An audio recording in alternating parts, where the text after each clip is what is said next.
Professor Sanjit Mitra. He's a leading scientist. He's working as scientist G at IUCAA Pune, and he's also the science communicator and the project coordinator of LIGO-India project. His work primarily includes gravitational wave astrophysics and the analysis of cosmic microwave background. His work in physics has been he's been awarded with prestigious awards such as the Fundamental Breakthrough Prize in Fundamental Physics, and he's also been awarded Swarn Jayanti Fellowship Program by the Department of Science and Technology. So without further ado, please welcome Professor Sanjit Mitra. Thank you very much for inviting me. It is always a pleasure to tell you what we are doing and what we are not doing.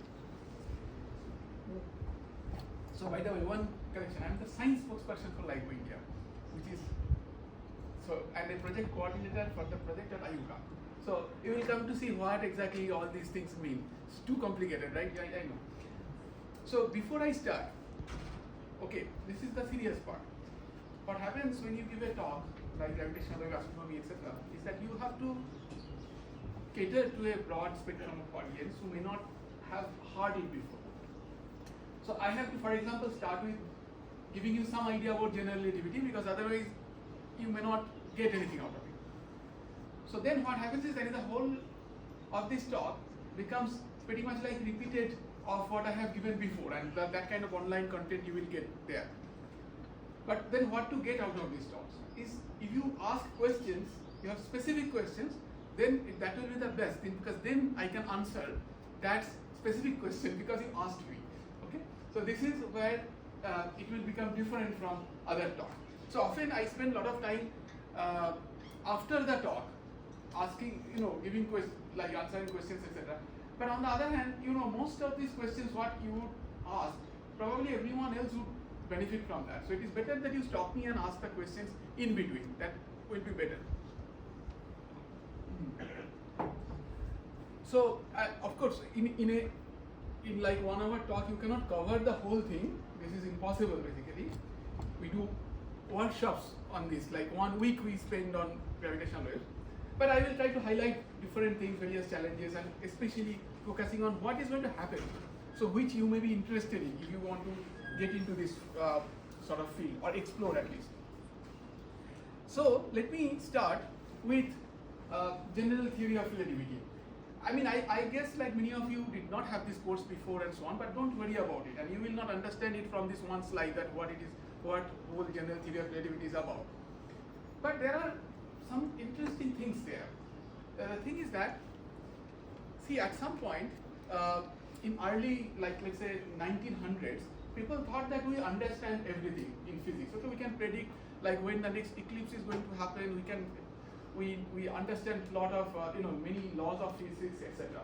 So it was like, you may feel like, okay, we understand many things, then why continue physics anymore? It is very much like this right now. Like we kind of feel like we understand everything, but that is not the case.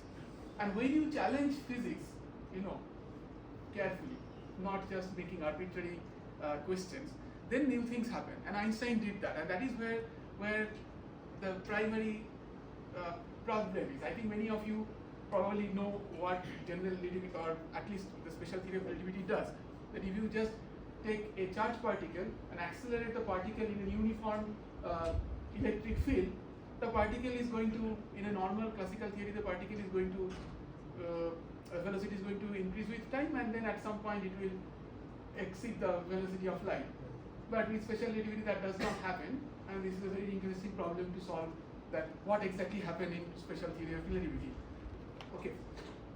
But then there is general theory of relativity, because Einstein thought that there is a conceptual problem that if you have two bodies which are separated by a distance, and if suppose by some special process one just disappears, that is, let's say you have matter antimatter in one container, and you just remove the barrier, and then they just became massless photon, then suddenly the other body immediately understands that there is no gravity. It does not matter how far away it is, because you see that Newton's law had g m1 n2 by r, right?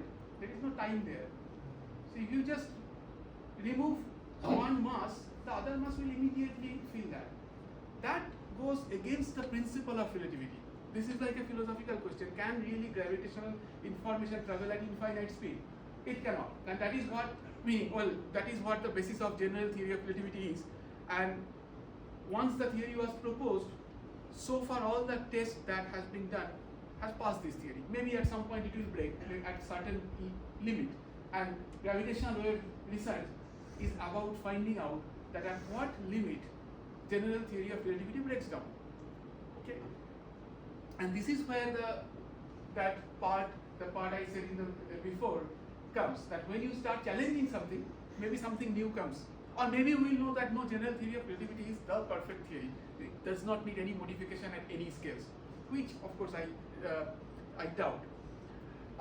Now, what happens here in general theory of relativity, very broadly, is that you see that.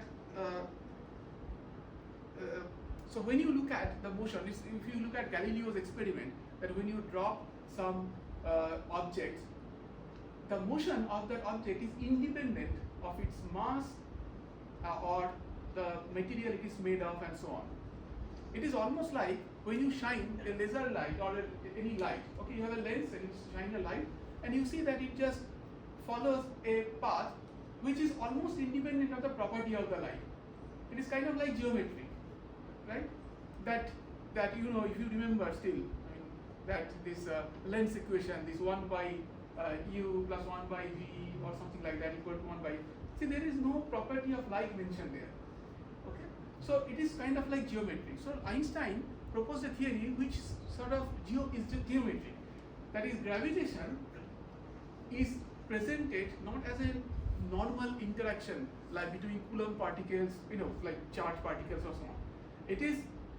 It's a geometry of space-time which basically tells matter how to move through this gravitational interaction.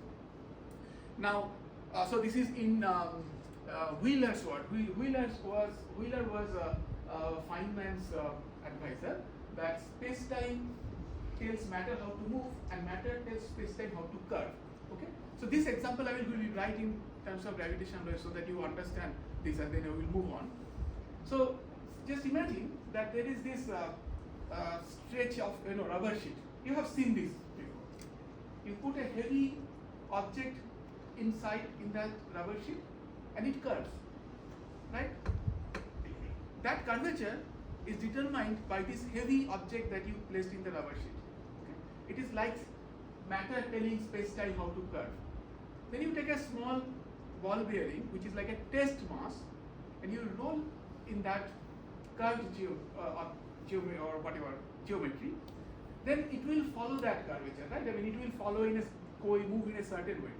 So it is like that test mass is following the curvature. So like space-time geometry is telling matter how to move. This is broadly the thing. But it gets far more complicated, okay, in real life. But let's go to the next level of complication. Here I said that there is this one heavy mass which created the curvature, and there was a test mass which was following the curvature. Okay? What if these are almost of equal size? It gets very complicated at this point. What happens is that each of these are going to change the geometry of the rubber sheet. Okay? But then, let's say mass 1 has changed the geometry and mass 2 is going to follow that geometry. So its motion is dependent on what mass 1 is doing. But in turn, since mass 2 also is changing the geometry, it is going to change mass 1's movement, and that in turn is going to affect mass 2. So it is as if like both these masses are changing their own trajectory through the other mass. Okay? So basically this means that general theory of relativity, in general theory of relativity, these objects actually follow Einstein's equations. The Einstein's equations are highly nonlinear. This is the meaning of it. They are strongly coupled, which makes it very difficult to solve this equation analytically. Okay, only in certain limits one can analytically solve this equation, but otherwise you have to go to simulations, numerical simulations, which are called, and this is a field by itself. It's called numerical relativity. Okay, Now, so basically not, okay, so let me complete this whole story. So what happens is that when you put these two masses, they go around each other, at that point, you can solve Einstein's equation in a certain way, and then you can certainly see that there are some ripples which are created in space-time, and these are moving perturbations. That is something which is moving, which can be written as a function of like function of let's say ct minus x sort of way. That is like a wave solution comes up, and you can also do certain thought experiment like Feynman did to show that these perturbations actually carry energy. Okay, it is like this, that you take like two objects. Let's say Feynman's thing was that you take a rod and there are two beads on them, and if gravitational waves are going, then these beads are coming close and going away, because this, see, I'm assuming that you have some idea of gravitational waves but not too much, so I'm just trying to balance this. So what happens is that when gravitational waves passes, the light travel time between two objects change. Okay, so it is basically the distance between the objects are changing. So when these objects go, when the waves go, these beads kind of start oscillating. If the beads are oscillating, they are having friction against that rod. Okay, then there will be some frictional loss, right? There will be some energy, some heat will be produced. So from where the heat is coming? It must be from gravitational. So this is like a thought experiment to show that they are carrying energy, but now today we have detected the waves and there is no question about gravitational waves carry energy or not.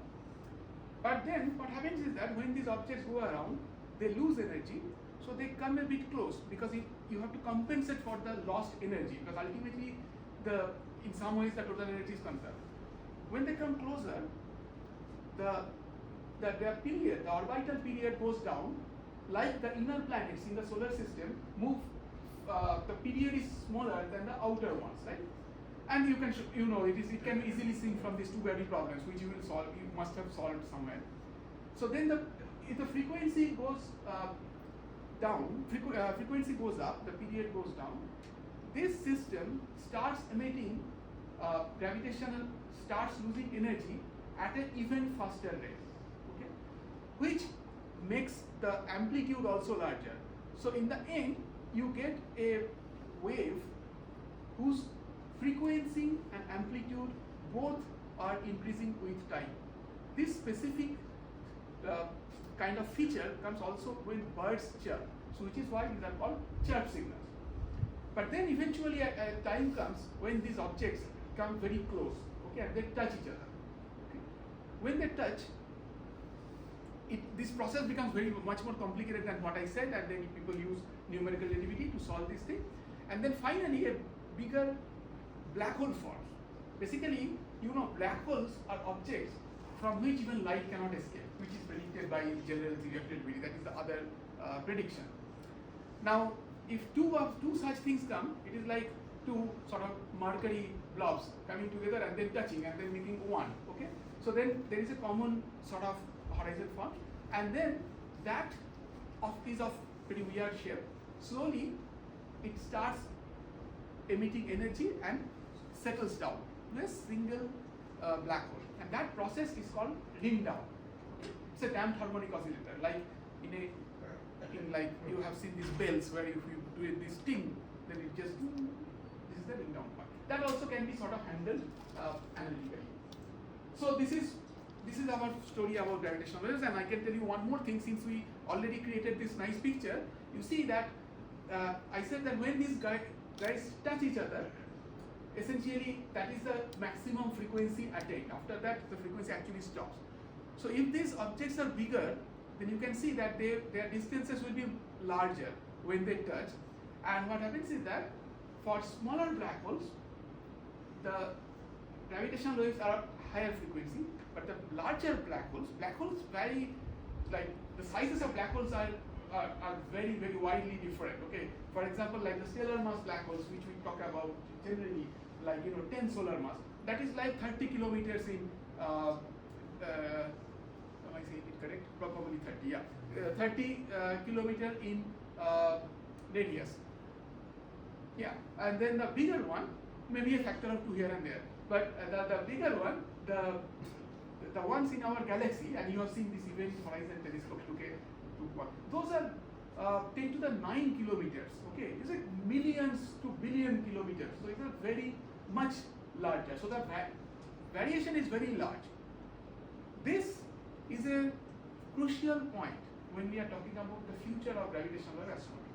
Okay? The thing is that what we are detecting right now are stellar mass black holes, whose frequencies are at a range which are basically, let's say, 10 to a few kilohertz. Okay, but when you are going for these larger, much larger black holes, their frequencies would be at a much lower frequency, and that will come later in the talk. Okay, so I think I have told you enough, give you enough introduction about general theory of relativity and so on. Now we say little bit about gravitational waves. These are essentially transverse waves like electromagnetic waves. They have two polarizations. The polarizations in electromagnetic waves are at 90 degrees. Here it is not. They are at 45 degrees. Okay. This is because of the because these are quadrupolar radiation. They interact very weakly with matter. This makes it very difficult to detect gravitational waves. But this makes it very interesting for astronomy. Because they interact weakly with matter, they can travel long distances from dense areas of the universe undistorted. If they had they interact very strongly with matter, it would become much easier to detect them. But then they would not be so useful because they would not carry that information. Because in between, suppose they are passing through galaxies or like very dense regions, the information will get absorbed. Okay, so this is the primary reason. When we like when we do X-rays and all the USGs and all those things in our body, this is the primary principle that you can see that there is this idea of observing the same object in multiple wavelengths so that you can get independent information. This goes to the extent that the earliest picture of the universe that we can get right now is when the universe was 380,000 years old. Okay, 380,000 years old. That is because the matter. So when if our understanding is correct, there was after the first second of the creation of the universe, it was extremely hot. Okay, so it was so hot that photons could not travel in straight line. Okay, it was constantly getting scattered by electrons. The universe was nevertheless expanding rapidly at that point. At some point, the electrons got captured by the protons because overall their energy is reducing, and they formed neutral hydrogen. Neutral hydrogen interact much less with photons. So from that point onwards, photons could travel straight and we could see things. It is like, suppose I put some smoke here, I would not be able to see you. The reason is not that photons are not coming from you to me, just that they are just taking a path which is so zigzag that I cannot actually create an image. Right? This is the problem. So that point that thing happened when the universe was 380,000 years old. But how do we get the picture of the universe when it was much younger? And this is why gravitational waves becomes again important. This could not be done with electromagnetic waves because it interacts very strongly with matter. But if there was something which interacted weakly, then we could get that picture. And there are two possibilities: neutrinos and gravitational waves.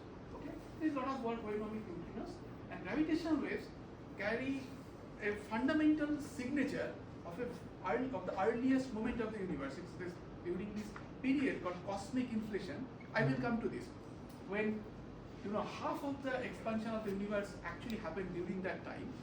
So it is predicted that a lot of gravitational waves are created at that time. If we could catch those, we could get one of those snapshot of the universe when it was like less than a second old. Okay, but that is far away. Okay, maybe it will take decades. We may get a picture of that when with cosmic microwave background. That is the signature of those gravitational waves on the cosmic microwave background, which is this early radiation which we get from when the universe was 3,80,000 years old and so on. But that is there is time there, meaning that may happen maybe in 10 years or so, maybe. But the direct detection will probably take 50 years, and you guys will not be retired by then, so you will be in business. Okay, now my talk will be like gravitational waves. Okay, the frequency and amplitude both will go increase with time. So you should. My teacher used to say it is like roller coaster ride. You just hold on. Okay, it is going to take off. So this is the first detection that happened. Okay, there are these two black holes which went around each other, touched. This is the merger, and then they settle down in this ring down process. And these red and blue are the signals which are observed by two observatories in the US. One in Hanford, which is like the top left corner of the US, and Livingston, which is on the top right. That is what these were like diagonally separated for a reason. They detected basically the same signal almost at the same time, which proved that this has to be gravitational waves. The probability that this kind of signal could be generated by noise fluctuations was 1 in 65,000 years. So the false alarm probability is extremely low. And then afterwards also very many such signals have been detected. Can I turn on this AC? Because it is blowing in my head. Alright. So for this discovery, these three gentlemen, Rainer Weiss, Barry Barish, and Kip Thorne, were awarded the Nobel Prize in Physics in 2017. However, there are like almost more than 1,000 people who contributed to this activity all over the world. And there was significant contribution that came from India, which spanned a wide range. In those days, the contribution towards the experimental part was less, and more was on the theoretical foundation of how to model these signals, which are necessary to extract the signal from the data. There are mathematical theories which were necessary to extract the signal from the noisy data using all kinds of algebra. And there were many other ways the astrophysics part, then characterizing the detector, that basically identifying which are like noisy glitches, etc. In many ways we have contributed. But now we are looking forward to contribute more in the instrumentation part for the next generation detectors, which I will cover. Now the next major discovery that happened was with the binary neutron star merger, which is called 170817, which was followed up by many other electromagnetic observatories, and this is another major proof for gravitational waves, and this gave us many interesting physics. So I will not get into the full thing because I believe that you guys know all these things, like that there is a combined model which was set up and so on. The movie is playing, let me show it anyway. It's very beautifully done. The thing is that this kind of pictures which you are seeing, okay, these are of course done by very nice artists and so on. But all these parts were all theorized. But with this discovery, people could actually see with different observations that these are actually correct. You can have multiple theories and people can come up with, say, after post facto that, I wrote a paper 1,000 years ago which actually had all these things predicted. But that does not mean anything. That when you actually predict something and see observations that yes, this is the correct one, then it has a different impact. And also if you say that I have 5 theories which can prove the same thing, that means we don't know it. Because all 5 cannot be correct. That identifying that which one is the correct one has a takes the science forward in a faster way. Now, the one other primary fundamental, what should I say, progress that happened during that discovery was the sky localization part, which is a core objective of LIGO-India. What happens is that when the first event happens, so this binary neutron event happened, in the Fermi, they localize it to a certain region, which Daksha is going to do. You must be starting from Boru. Now the gravitational wave detectors localize in a different region. These two together made a very small region on the sky where you can localize the source. Then, because of this, the host galaxy could be identified. Once you identify the host galaxy, you can get the spectral features and then you can find the Hubble constant, for example, and many other things, because many other observations were done for the next few weeks, two months actually, and lot of information came out. I think that there are so many things that was done with this. There is a full conference which can be done, and then here people like Varun, Archana can tell you many things about that. So I will not go too much in this part. And lot of observatories across the world, including many from India, actually participated in that. So let's skip all this. So one of these interesting thing was that see here we so this is the detection of this gamma ray from that event, okay, GRP. And here the gravitational wave signal was detected. They are plotted in the same time axis. You see the difference is only 2 seconds. But the signals travel about meaning something of the order of 10 to the 15 to 10 to the 16 seconds. And the difference is 2 seconds, which basically says that if these two signals were generated at the same time, then gravitational waves and electromagnetic waves travel almost at the same speed the speeds are same to 1 part in 10 to the 15. Okay, so this is a very strong proof. Now if you want to come up with your own theory of gravitation, which may have some mass and so on to these particles which are like interacting, which are called gravitons, etc., you have to make sure that this constant is not violated. That is, the mass has to be so small that if you add a massless particle travels at the speed of light in vacuum. If you add a little bit of mass, then it will slow down. But that mass has to be really, really small, because otherwise this slowing down will be too much. The difference will be too much.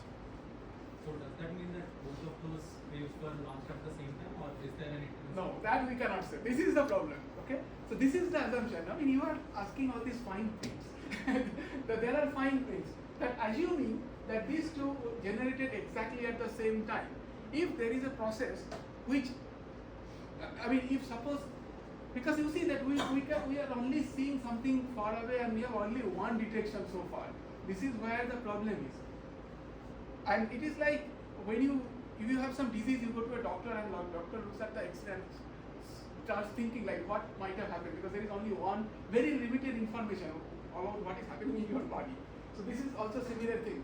So we don't know exactly what is happening inside, but assuming that these two happen almost at the same time, this is one possibility. Okay, that they were generated almost at the same time. It could be that the light electromagnetic waves, which came 2 seconds later, could be that, this was my this thing and so on, but may not be correct, but that light took little longer time to come out of the dense region and things like that. You see, those kind of things are also possible, even though that does not explain the whole 2 seconds delay. Okay, now there are many other things which we so one of the primary thing was another groundbreaking part would be the Hubble constant. You see that we have very precise measurement of how fast the universe is expanding. And it's a fundamental thing. We should know how fast the universe is expanding. And we have these two measurements. One is with this green band, which comes from Planck CMB measurement, and then there is this whatever colored band which comes from supernova and other observations. Okay? That is a nearby universe. These observations are from nearby universe. These green ones are from CMB, which is like a distant universe. That is redshift of 1100 and so. The problem is that these two don't match. Both of these measurements are very precise, but they don't match. You see, though, there is either both one or both the measurements are wrong. If we get a different independent measurement which can come from gravitational waves, then we may be able to say which one it is, which one is correct and which one is incorrect. Now, you see that this big error bar, this is basically the measured Hubble constant from one binary neutron star event, that GW17-817. But the error bar is too large. This is going to reduce if we can detect 50 or 100 binary neutron stars. Okay. But the problem is that that after the first detection in 2017, LIGO detectors have run for several years, but we have not detected any more afterwards. Okay, and we believe, at least I believe, that when we have LIGO-India, this situation is going to change quite dramatically. We will come to that. Actually, anyway, this I will speak about tomorrow. Now, the thing is that when we have many observations, so you can assume that this error bar is going to shrink with, let's say, square root of m. So suppose we have 100 observations, then this error bar will shrink by a factor of 10. Then we may be able to see that which one of these is correct. But that is still not the end of the story. Because what if gravitational waves measurement actually say that this orangish one is correct? Then it will be confirmed that the expansion rate estimated from the late time, that is nearby universe, is different from what is estimated from the distant universe, that is from CMB, which would mean that we are missing some physics inside. We don't really know how the universe works, at least from CMB to the present day. But then, if suppose this measurement is consistent with the Planck measurement, then we know that our understanding on physics is, or cosmology is pretty much correct. There is probably something wrong with the way we are interpreting the supernova light curves from which these measurements are done. That is, supernova has some specific way that the intensity increases and decreases, which is used in this. So maybe there is something wrong there. So these are the exciting things that is going to happen. We believe that that with LIGO-India these things will happen better. Then I will skip all this now because I have to really move to the future much faster. So this whole thing of observations also, whole set of observations of that event also showed that how the heavy elements like gold, silver formed in the universe and so on. These are all very exciting. Now, what is there today? So this is the present situation. After the first few years of gravitational wave astronomy, we have about like 100 detections. Okay. This is basically a periodic table. These are the masses of the detected sources. Like you see that there is 156. Okay. People did not know that. I mean, this was a fundamental question. That are there black holes above 100 solar masses? This is actually answered. You should probably put it in some great marks and something. So we don't sell solar well. So even though the others think otherwise. Then there is one more here and so on. Then there is one more which I am trying to find out where especially the binary neutron star merger, what happened to the final object? Like you have 1.4 solar mass, let's say neutron stars, they merge. Then there is the final object which will be, let's say, 2.8 solar mass. Is it a neutron star or is it a black hole? We don't know. because there is not enough sensitivity of our instruments to actually figure out that what is that final object. Did it become like some another object for some time, some metastable object, and then finally some another stable object form? All kinds of questions are there. Now let's move on.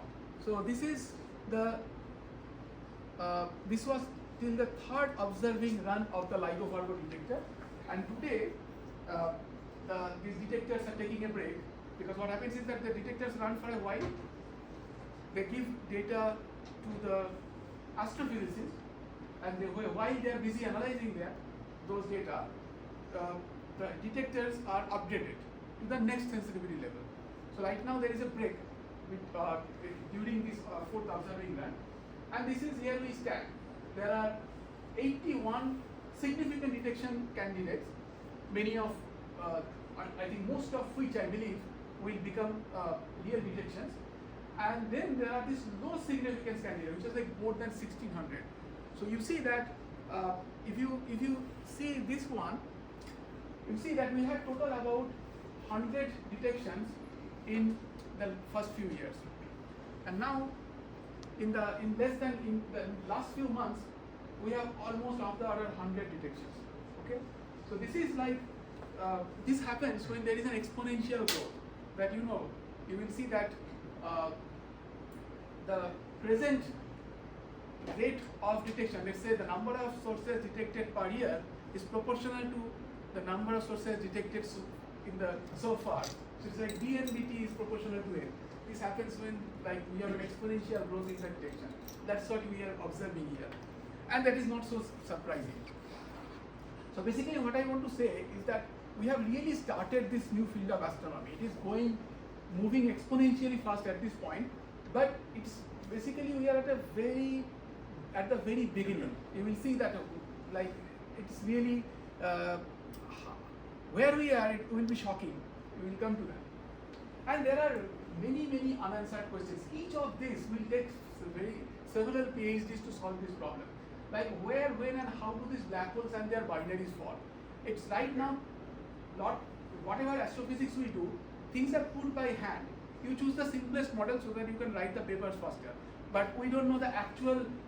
We really have no clue about how they form. Like you say that, okay, I think a power law will be a good model. So let us take a power law for the mass distribution. Then you think like, okay, but then how much time did it take for these black holes to form binaries, etc. So you say that let's take another power law. Okay, let's make it one. Okay, so these are the kind of things we do, because you cannot do anything. This was the situation in cosmology long time ago, but with more and more observations, things change dramatically. Okay, like if you look at the situation of cosmology 1990s, let's say, people who could not do anything. So of course this is not useless, that when you are coming up with different theories and trying to explain the data, all these things are showing all the possibilities. But when you get the data, these possibilities are nailed. Like that this is the right one. So how many such binaries are there in the universe? Completely unknown. Okay,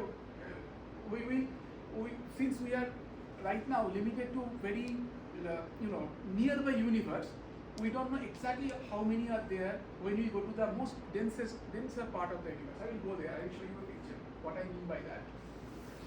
What are the distribution of their masses and spins? Then all these sort of questions. How they are distributed in distance and direction. Like at some point the stars form, so there could not be binaries before that. But then when did the stars form? How much time it took? Where it peaks when you go in the past? That is, you're going to the larger and larger redshifts, etc. So these are not known. Is it isotropically distributed, or it is completely symmetric, like isotropic? Then what are these questions will require actually millions of detections, because even if there is an isotropy violation, that you have little more events in a certain direction than the other, you need millions of detections to actually probe that to find a statistically significant difference between these. How massive can a neutron star be beyond which it becomes a black hole? That is related to the previous question, that can you say confidently that if you have detected something more than 3 solar mass, it is a neutron star, or 2.5 solar mass, or 2 solar mass, we don't know. And similarly for black holes, can there be like black holes, there is a overlap in between, all these kind of things. How massive can a neutron star be? This is the thing. Then do intermediate mass black holes exist? So earlier the question was in 100 to million, but now we have shown that there are black holes beyond 100. Now the question is that are there 1000 solar mass black holes? Because there are these what is that called, ULX, ultra luminous X-ray emitters. So these probably come from intermediate mass black holes, but may not be. There could be other alternative theories. So if we can detect intermediate mass black holes, then we can address that. Also, it shows us another path. When the black holes are formed, I told you in the beginning, there are these million to billion solar mass black holes, and there are these small solar mass black holes.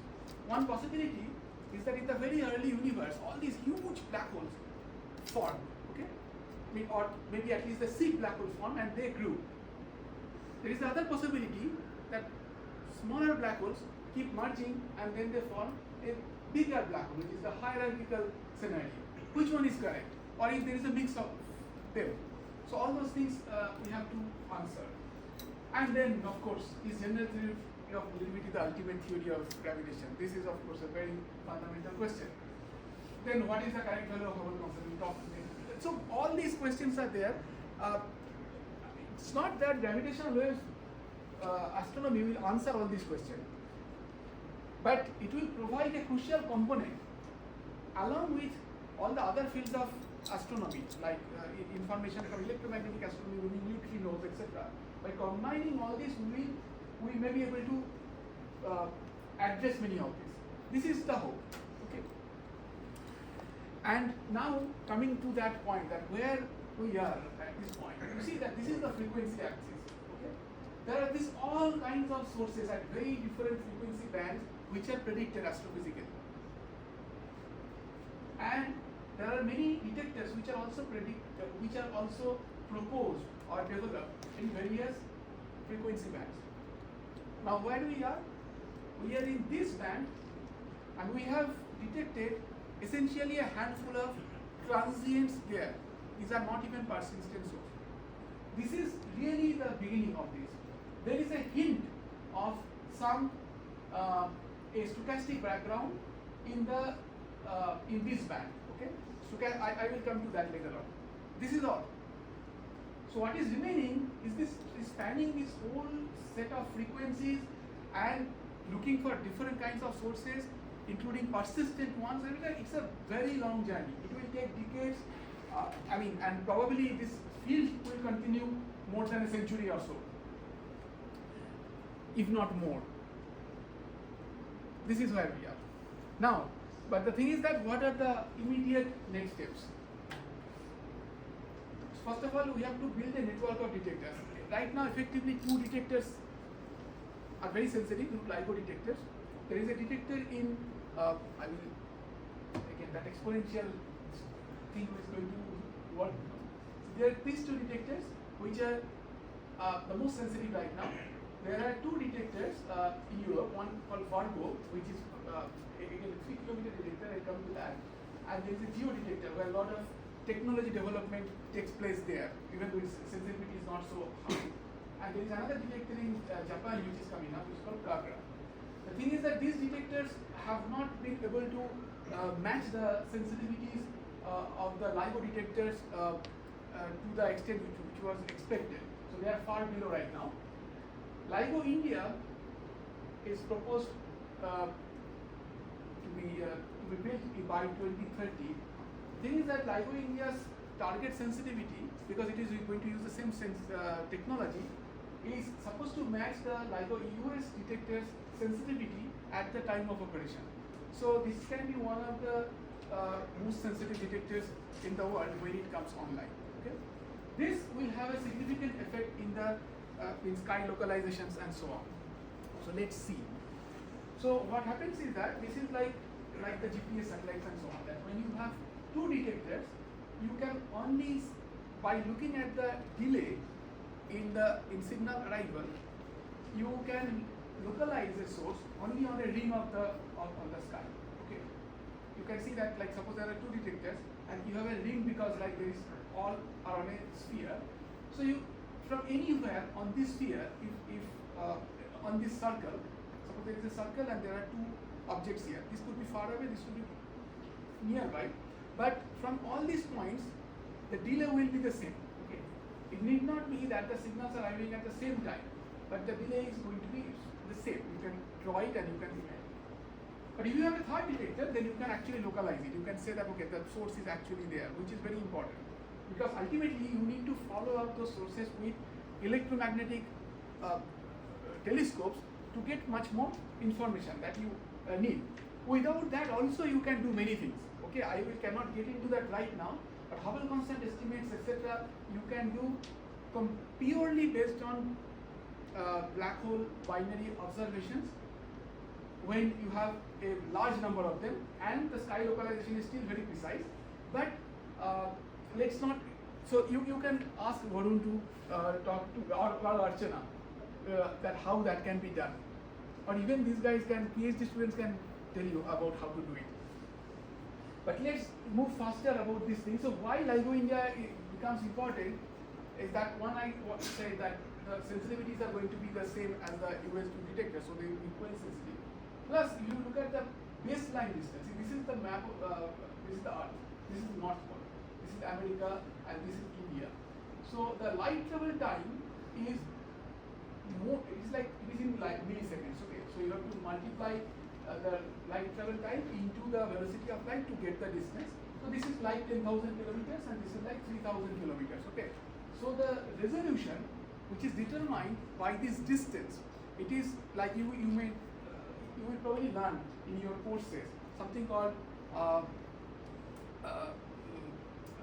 okay, let's say that the resolution is determined by lambda by d, where lambda is the wavelength and d is the diameter of a telescope, or when you do interferometry sort of thing, then the distance between two objects, like in geometry, etc. I mean, you might have talked about geometry. So the largest baseline distance determines the resolution.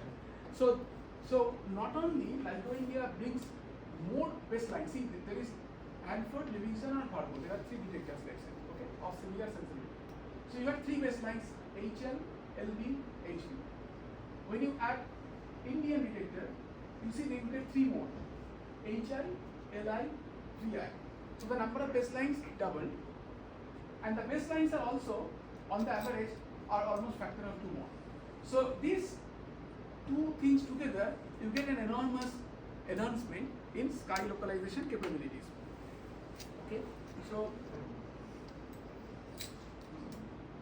tell me how hard is the deadline to stop the talk? Like, can I go for longer? But usually people prefer at 7:30 to end. I think I got my answer. Okay, let me try to finish quickly. So now, the thing is that, so these are the ways to visualize. For example, with the LIGO-India, without LIGO-India detector, with two detectors, you get some broad patterns on the sky, okay, for localization. When you add, this is with Fargo. What happens with more detectors is that you start scanning the sky with multiple directions. See, here, you don't have much resolution around this side, but you have a lot of resolution around this side. But when you add more detectors, what happens is that, so unlike the usual telescopes where you know it is more like a circle, when you look at a star, and if you look at the diffraction, this thing, you will see a round sort of circular picture. But in this kind of weird thing, it is not, it gets elongated because you are using two telescopes to get a resolution and so on. But then, with more detectors, what happens is that this area, this resolution actually shrinks. Meaning resolution increases, the localization becomes more and more precise. Also, you start getting information from other directions. See here, this direction was not covered, but if you look at this one, this direction is very precisely covered. So you get independent measurements from various directions, so that you can get more precise localization. So this is what happens actually. So if you have only, let's say, 2 detectors at Hanford, one in Livingston, one in Fargo. These big circles are kind of the localization areas on the sky. On the other hand, when you add an Indian detector, all becomes like very precise, and that is what will make science very, mean much more science can come out of it. Okay, so then where the detector should be? The thing is that wherever you, because we are considering the whole Earth, wherever you put the detector in India, it is not going to change the sensitivity much or the resolution much. But what matters is that the ambient seismic noise should be low. That is, the noise that is coming from the ground and finally reaching the mirrors in LIGO. I did not talk about the mirrors in LIGO, but I will believe you know like how broadly it works. So those noise can create a that ambient noise is our primary problem. This is like a seismic whatever I call it, zone map. Okay, but on the other hand, like let's say occasional earthquakes are okay with us, but still you want to go to a place which is more or less seismically quiet and so on. So there's a lot of surveys was done for many sites, and then finally a site in Hingoli in Maharashtra was chosen for the detector. And this is the kind of schematic of LIGO-India detector. All I want to say is that a lot of work is going on in that to build this detector on time. If you want more information, we can discuss later on.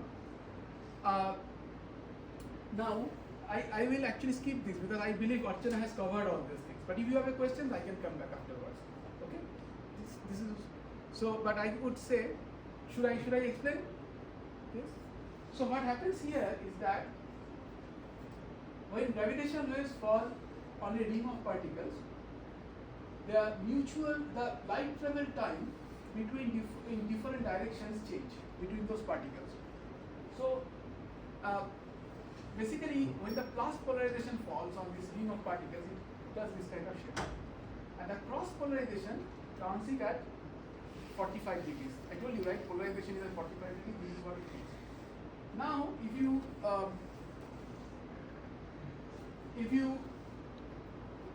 look at it like if you look at only the plus polarization, see this kind of oscillations will happen. So you can put a bar here, and the bar will like oscillate like this, okay?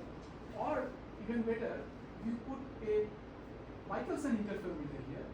Then what happens is that when this guy increases its length, this guy reduces.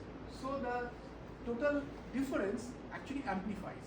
Okay, and all kinds of algebra you can do. The problem is that this oscillation, this difference is extremely small.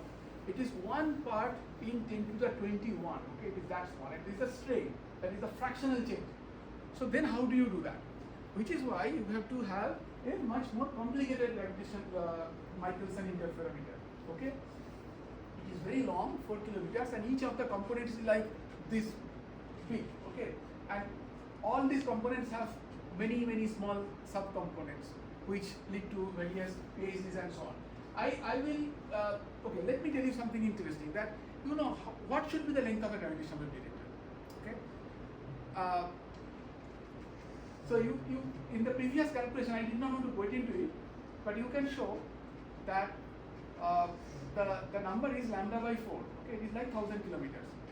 Okay, but then we cannot get 1,000 kilometers on the Earth. If you try to imagine, you will see that 1,000 kilometers is a very long distance on the Earth. Okay, it is quite curved. So you can get on the surface about few kilometers. Okay, let's say 4 kilometers. But then how do you make it 1,000 kilometers? Well, the way to do it is that you put, so this is a Michelson interferometer, you put another mirror here, which creates a fabricator cavity. What happens in a fabricator cavity is that there are 2 mirrors which are highly reflective. So light comes inside and it gets trapped. Okay, it comes out at some point, but on the statistically, light gets trapped for a certain storage time. Okay, so that is chosen like 10 milliseconds here. Okay, or you can say that it bounces about for a few hundred times. So if it bounces, let's say 300 times, Okay. Then you already have 4 kilometer arm. So 4 kilometers into 300 gives you about 1000 kilometers. It does not have to be exactly 1000, but of that order. So this is how the arm length is increased. Then there are these suspensions, because as I said, that the ground vibrations finally come to your mirror. So you have to somehow prevent that. So how do you do that? So if you take a imagine that there is a rope. You can do this thought experiment. It's very easy. You take a stone and then you tie it with a rope, okay? And then you start moving your hand like this. The stone will move the way you are doing. You are moving your hand. Now you slowly increase the frequency. Now you can imagine that at some point the stone will stay there and your hand will be like going around like this, and the stone will hardly move. I think you can imagine this, but you can do this test also yourself. What it means is that a pendulum basically acts as a high frequency, as a high pass filter, okay? No, low pass filter. So it blocks the high frequency component. The high frequency oscillations are highly damped to the and does not reach the stone. Okay, so if you put this kind of pendulums one by one, you will see that the high frequency part is actually, since you have done JE recently, you must have seen that the forced harmonic oscillation problem, right? You will see that there is the pattern is like this, right? There is a peak at the resonance and then it falls. If you look at this falling curve, if you take this limit omega is much greater than omega naught, you will see that this falls as 1 by omega square. So every time you put one of these suspensions, you get 1 by f square not damping, but I should say fall off. So if you put 4 stages, you get 1 by f to the power 8. That is like a very steep cutoff. So basically it isolates the high. So these seismic waves are isolated at higher frequency. So beyond 10 Hz. So when you are at 10 Hz, it is like almost like 10 to the 8 sort of suppression you have got. Okay, I will essentially end here. Okay, I will tell you a couple of things, then I will end. First of all, you see that LIGO-India is very exciting for people who are doing astronomy, and probably in this astronomy club also. But on the other hand, government cannot just support such project to keep like few hundred astronomers happy. The thing is that this has implications in many fields. Okay, it is basically LIGO-India is basically an intrinsically multi-disciplinary mega science project on Indian soil. Many things are there in that watch, but this is what it is. So the technology development happens in various fronts, and these are absolutely cutting edge technology. If you take vacuum, if you take precision measurements, lasers, optical coatings, in all these respects, okay, these are basically you push the technology to the limits to detect gravitational waves. But this is not surprising. Astronomers have always been doing that. Galileo did exactly the same thing. Okay, in Galileo's times, the cutting edge technology was a telescope, which was built by so then he used that technology for observation of planets, and that's what we are doing right now. Like all these people who do various developments in lasers, in coatings and all those things, we take it and try to push our limits of observations. That's what happens in, for example, Varun's lab. That's what he claims. Okay. Half of them work there, they know. So then I also thought I will spend some time about this useless, very useful thing. the future of, see, it is not that just the LIGO-India is going to, take gravitational wave astronomy forward, and also the various other things which are coming up, other detectors, detectors. It is an organic development. The whole multi-messenger astronomy is also going to grow, and like this AstroSat and various other like GMRT, they already contributed to GW17 to 17 follow-up. But then the next steps are going to come, like Daksha, and then this LSST, Vera Rubin Observatory. All these things are coming up very soon. It is not in far future. We are talking about quite near future, like in the next few years, all these are going to come. Now, I think I will stop at essentially this, maybe 2 more slides, okay? It's very difficult to stop, you know. So, the thing is that basically I mentioned in between that we really don't know how many binaries are there in the universe. The thing is that this is our current present understanding, that most of this, let me first explain what it is. We are here, let's say. Okay, this is not a special center, it is just a plot. And along the radial direction, there is redshift. This is 0.1, this is 1, this is 10. Okay? You see that most of the ways, like we understand that when the stars form, etc., in the universe, most of the binary neutron star mergers are in this region. Basically between redshift 2 to 3, we believe that most of these binaries are there. Okay? For black holes, little later, but still in similar regime. Now, what is going to happen is that when LIGO-India comes online, which is supposed to be around this part, we would be able to cover a large number of binary black hole detections, okay? Which will already, if the size localization is good because of LIGO-India, we will get a good handle on Hubble constant, but I don't think all these problems are going to be sorted out completely with that. And we have to look for next generation detectors. The thing is that with binary neutron star mergers, we can have much better handle on Hubble constant measurement, for example. And this requires more sensitivity. See, this one is where LIGO-India is, and that will be here. Okay. Here we will have barely a few detections, but it can be quite significantly improved with the next upgrade of the LIGO-India detector, which is called Voyager. There, even though we are not here, you see at least a bunch of it. This may give us some better measurement, but the next generation detectors like Einstein telescope and Cosmic Explorer, which I am not going to talk about, will be necessary to really go deeper in this direction. Okay, and also you see that if you have to observe a binary neutron star merger event with electromagnetic telescopes, we are talking about redshift of like 2. This is really far away. Okay, following up these things will require revolution in, I think, electromagnetic. I think Varun can correct me. We are right now, we can observe, say, up to, let's say, 300 milliparsec. That's where we are. And here we are talking about 5 gigaparsec or something. We are really talking about 20 times more distance. This is really, really far away. Okay. 20 times more means the flux has reduced by 1 by 20 square. Okay, it is actually that sort of, right? It is like really many orders of magnitude far. So this is also going to be the future of electromagnetic astronomy. Okay, they are developing such technologies. Sir, Yeah. what does redshift of 0.1, 110, etc. mean?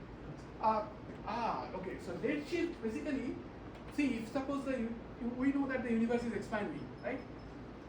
So let's say that you assume that there are like galaxies which are, let's say, placed almost like homogeneously in a box, and the box is expanding. Okay. Now, a farther away a galaxy is, the speed at which it is going away from another one is this. So redshift basically tells you that fraction. Okay, so it is a measure of distance in that way. So I mean, you can, if you have a more or less good idea about the expansion rate of the universe, which we do have, we know that it is close to 70 plus minus 3, let's say. So then you can essentially instead of plotting distance, you can plot this dimensionless redshift number. This is what it is.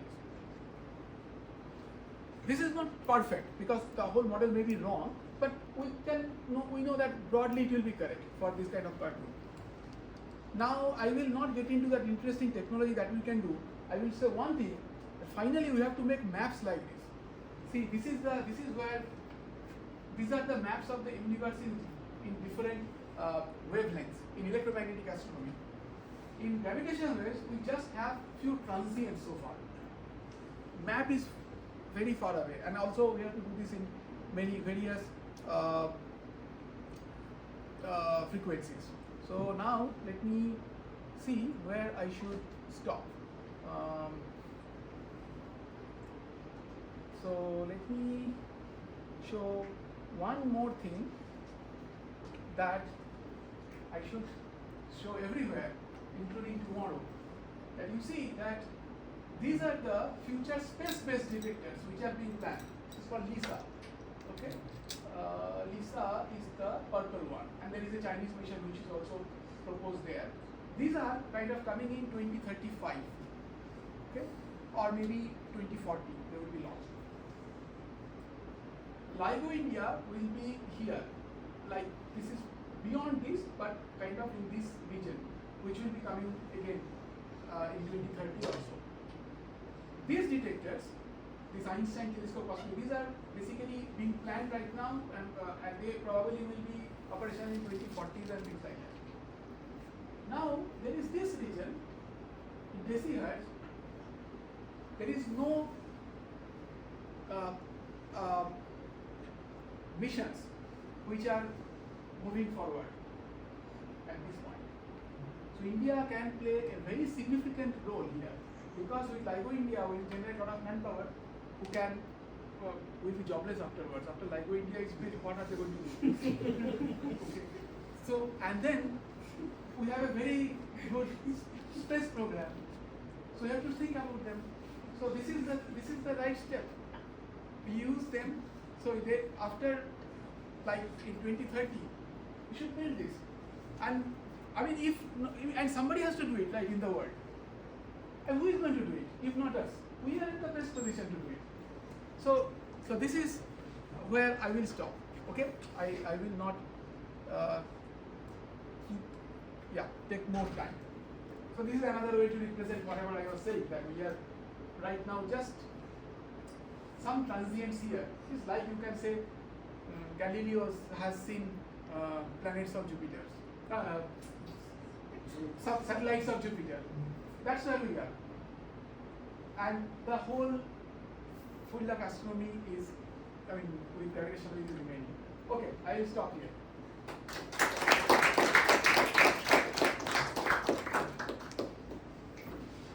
So we do have time for questions, but I'm going to see some of the people. So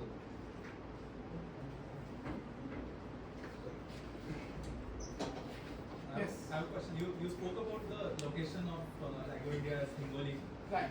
how it was not amongst the red patches in India, Right. which was earthquake free. But Yeah. how do you decide the location, the angle at which your answer would So, okay. So the thing is that we did a study to see how the orientation of the LIGO detector affects the sensitivity of the network. Okay. What happens is that if suppose you have one detector which is completely perfectly aligned with another detector, then you get the same polarization with more with full exact coincidence. That is how the two LIGO detectors are set up right now. Okay, but that removes the ability to distinguish, to exactly tell which polarization it is, because you are getting the same projection, right?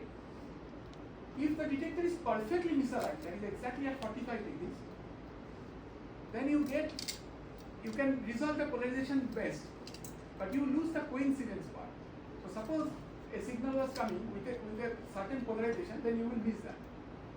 So the point is that this orientation, meaning whatever orientation you choose, there will be some good and some bad. So rather, the focus was on how the land can be acquired, and based on that, because it is very difficult. That is the primary challenge in setting up a LIGO detector you need land. How will you get land? And that was one of the fundamental things. And also, since we knew that, you know, whatever orientation we are getting is fine. So it did not matter. So localizing those traditional ways you are using the same concepts what you use in the seismic techniques for detecting the noticing or earthquake waves, right? So Basically, time delays. yeah, time delays are big, but in earthquakes we usually look for the time delays in between two different waves, E waves and S waves, and that is the result of interaction of those waves with the Earth. Right. But earlier you said gravitational wave doesn't interact with the matter, and the only detection, I mean, the only thing we are going to detect is one wave, right? So how is the same concept? So the thing is that it is but you are still detecting gravitational. It interacts very weakly. But on the other hand, when you have a detector which has detected something, you know the time delay. So when you have 3 detectors and you have different time delays, then you can still localize the source just based on the time delay. Time delay or in like the time when it is approaching these two different waves? Yeah. Because they are not reaching exactly at the same time. There are millisecond level delays. Yeah. Now if you look at the locations of all these gravitational detectors, so they are all in the northern hemisphere. If you see the so are they going to affect the information we should expect from the other part of this? So the thing is that okay, there are 2 things I will say. First is that gravitational waves essentially can come from any side. I mean, Earth is almost like transparent to gravitational waves. I mean, there is no problem there. The second thing is that at some point there was a study which was done to see, given the 2 LIGO detectors and also probably Virgo, what is the optimal location for placing a 3rd detector. Okay. That turned out to be in the middle of the Indian Ocean. People obviously did not choose that location, but then there were 2 possibilities. One could be Australia, another could be India, because these depending on various things. Now, if you put the detectors in either India or Australia, the sensitivity difference was not much. It is almost, I mean, it is not the best, because middle of the Indian Ocean would be the best, but that is that you cannot do anything there. But it was very similar. So then, then it comes to that how many people are there in your country who are interested in doing this, the funding, the government, I mean many things, various things were there. So all those things together came to finally this. I have a general question. So I work in the field of modeling and simulation. I don't know of computational. So could you tell me any specific skills which are in high demand in this field so that it's Okay, LIGO is about modeling and simulations. that plays an extremely significant role to the extent that modeling and simulation is so difficult for LIGO that there is still, I mean, somebody can correct me like in the listing, that there is hardly any fully reliable software yet to actually model because it is too complicated. But then at each stage, so we actually did not get into the details of actually how LIGO works. Okay, it is all a problem of control systems. These control signals have to go through different filters. These filters are determined after doing all kinds of modeling, simulations, etc. There is enormous scope for people who are doing modeling and simulations in LIGO. That's all I can say. specific skills like let's say linear algebra, ODE, there are many. So the components are all different. Okay, so so for example, this pendulum you see. Okay, these have to be properly simulated. How they couple to different. So suppose what is the transfer function? The point is that how they couple to the ground vibrations. You can model that. Then there is this mirror. Okay, the mirror is chosen in such a way that in every component of the instrument there is noise coming. Now, how do you get rid of this noise? For example, when you are in room temperature, there is Brownian motion. Okay? This Brownian motion is more than the signal we get from gravitation. So, how do you get rid of those?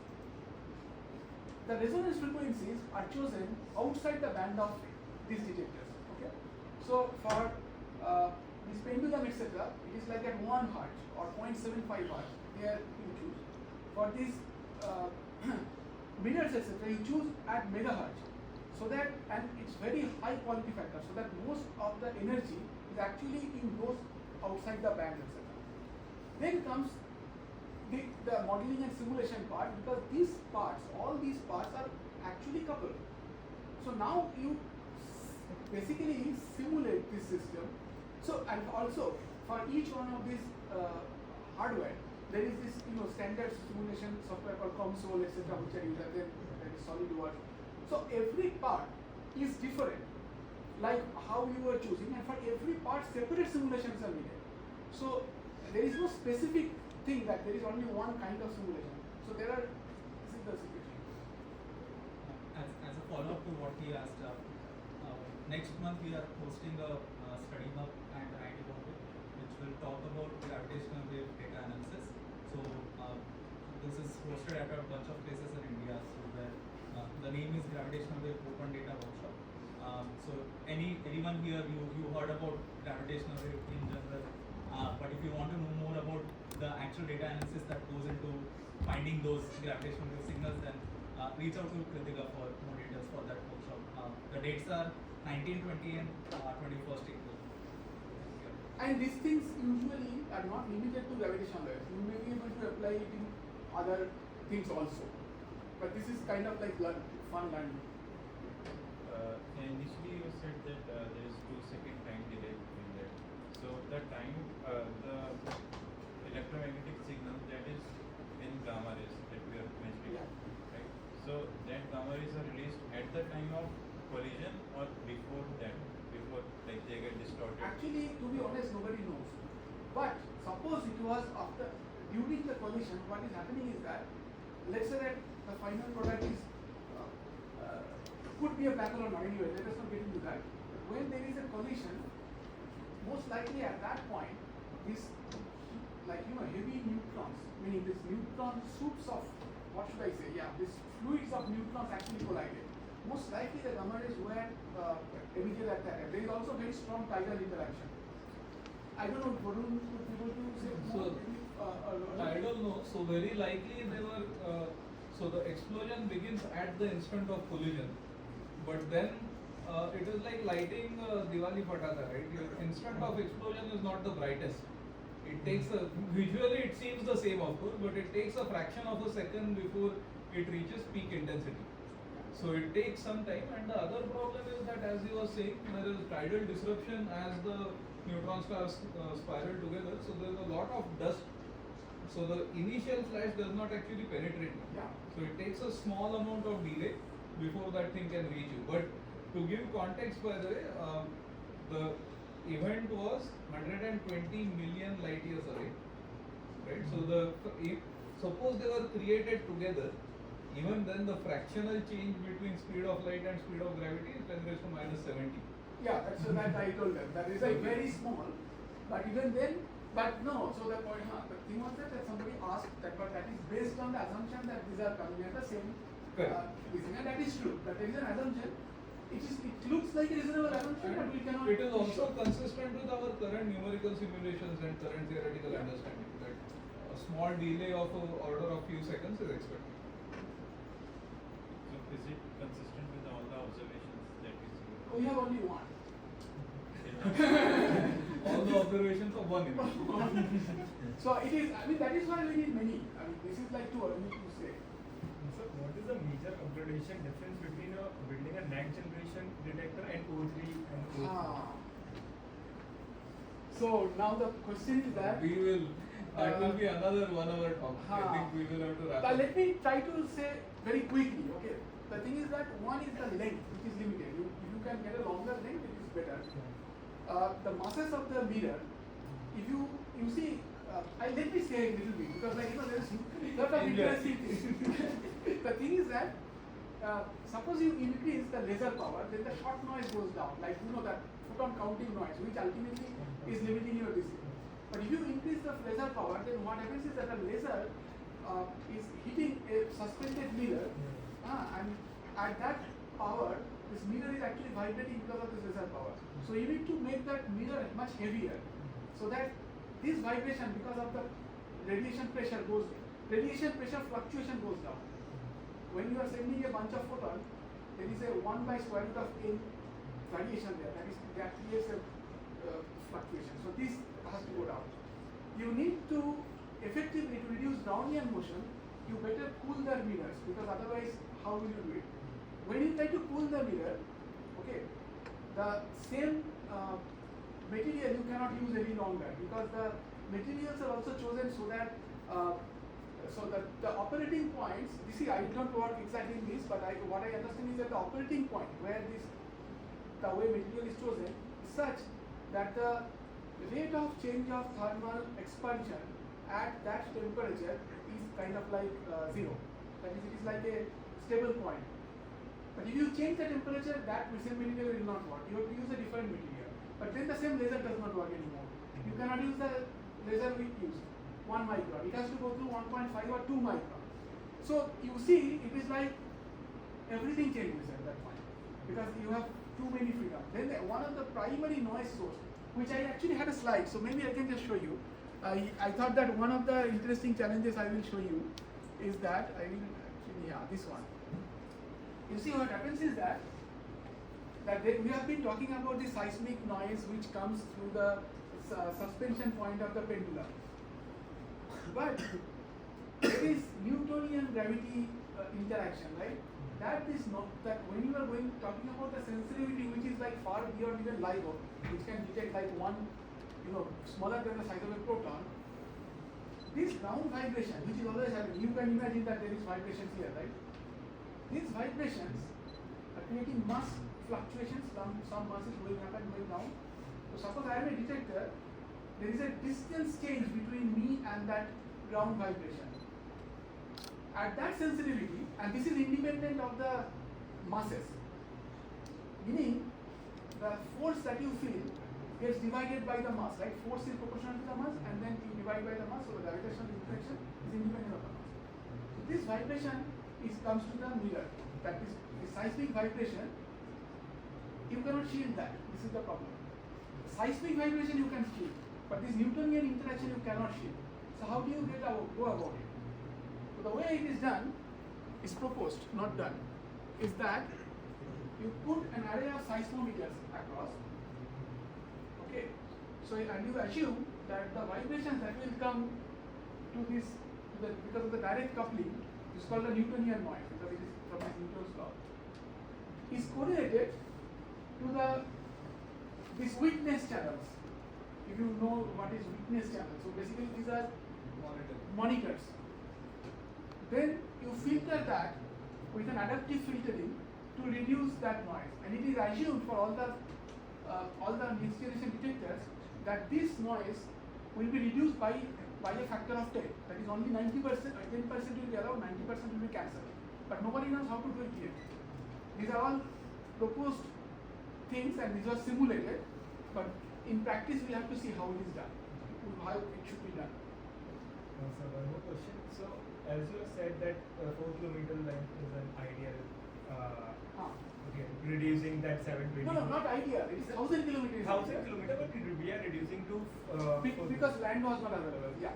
4 kilometers is affordable. Affordable. Yeah. So the US is also building cosmic explorer, which is 40 kilometers Right. long. That is yes. Because they could get land. Yeah. 40-kilometer land. People were very skeptical that whether, but apparently there are places in the US it is possible.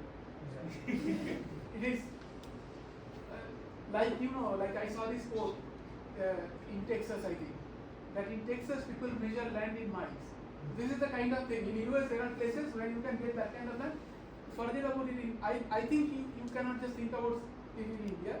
In Europe, there is Einstein telescope, which is 10 kilometers, but that is underground. So then it becomes possible. But there are other challenges as well. There are other challenges because the curvature of the Earth starts playing a role there. Yeah. This telescope is not built yet, so we don't know what are the challenges are going to come. The LIGO detector took 30 years to be built. I mean, there was initial stage and so on. So these are all right now in a planning stage. How exactly it is going to happen, and like what are the if you think about so much technological problems that are going to come, then you will never be able to build it. So people don't worry about it so much right now. People go for it and then they find a solution. I think we stop here. I am worried because nobody will get food otherwise. We have gone half an hour after over time. So, and I'm sure there will be a lot more questions, but we can keep inviting more and more LIGO speakers. Hopefully, you did not piss Sanjit off too much, so that he goes back and gives good feedback to the rest of LSC members about coming here and giving talks. So I hand back to organizers.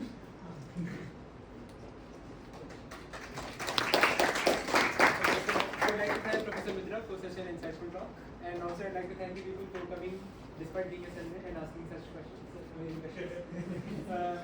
And now I'd like to invite Professor Varun Bhalera to present a vote of thanks. Thank you.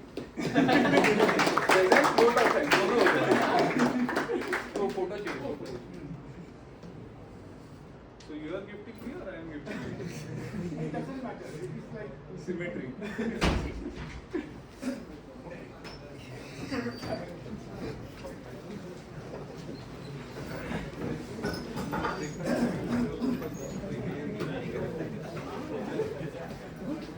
because I have a lot of competition in my office. What is the specific advantage of building an underground detector?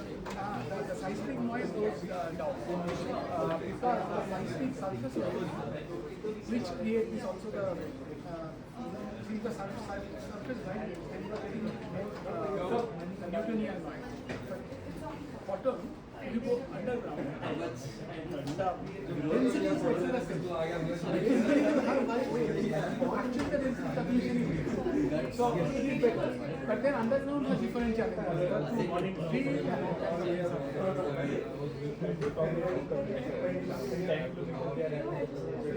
But if we consider the visa, we have a lot of the No, not that. That convention. The point is that for a interferometer to work, the mirrors have to be parallel. But they are really handy. Because of the curvature, they will start doing like that. That problem is going to happen. So, but when we are at the visa, okay, there is no curvature but when we have there's the general relativity with the ground based and we have space-based Right. No, these are different technologies. I agree with the reasons that this technology is not interferometer. It is interferometer. It is not like It's not a Michelson. it is a Michelson. It is not a Michelson interferometer because what happens is that. It is a Michael interference.